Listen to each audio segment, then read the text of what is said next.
बिना एकोसे ସେମାନେ କୌଣସି ପ୍ରକାର ନିୟମଣି କମ କରିଦେଲେ ତେଣୁ ସେ ଲୋକ ନିର୍ମାଣ କରିପାରିବନି। ତେଣୁ ଏ ଲଢ଼େଇରେ ଆମେ ସକ୍ସେସ୍ ହେବା ପରେ ପୁଣି ଆମେ ଦେଖିବାକୁ ପାଇଲୁ ଯେ ସେମାନେ ଲଗାତାର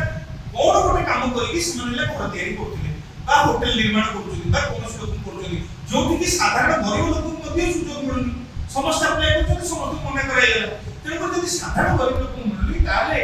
ও ব্যক্তি যিয়ে কি লগাতার একটা পয়সা খরচ করি 30,000 রু 50,000 টাকা গোটে লাইসেন্স পঠালি ইউনিভার্সিটি পাইবে 30,000 50,000 টাকা আমি ইনভেস্টিগেট কলারকু পুরি তহসিল এমপিআর কো এনওসি না পত্র মিলুছে। আমি যে তাকে জোড়ে খোলতাড় কলু जोड़े हमको हस्तगत देला जे एथिला बड़ कथला तहसीलदार साइन आसु माने साइन माने सिग्नेचर स्टैम्प आसु जदी गोटे कोन जगह एनओसी दिया होय तार स्टैम्प करा। तापर द्वितीय कथा या धरे क्रमिक संख्या आ डेट वाइज जदी हम हिसाब करे तार से बदल जिवु के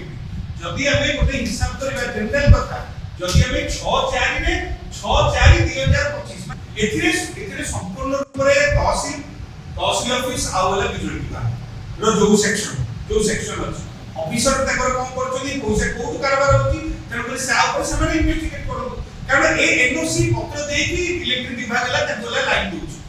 ए पत्र देकी वाटको विभाग तकला लाइसेंस दोछ तब दोछ तो तमे पानी कनेक्शन नहीं करियो अप्रोक्स जदी हमें वर्ष पर हिसाब करबा पाखा पाखी 30 लाख रु 40 लाख टका खाली ला परजुली कारण मासु मात्र सर्वनिम्न 4 केस हेले 50,000 टका लेके जदी लांच कारबार हुए ताले भी मासु गले 2 लाख टका लागे 2 लाख टका रे जदी हमें हिसाब करले 1.5 वर्ष लागला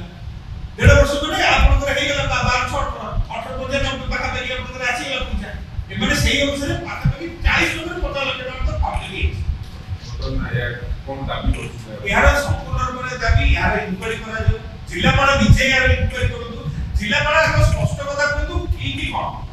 कोटा ठीक जे ताकर ऑर्डरटा ठीक ना एटा ऑर्डरटा भूल अछि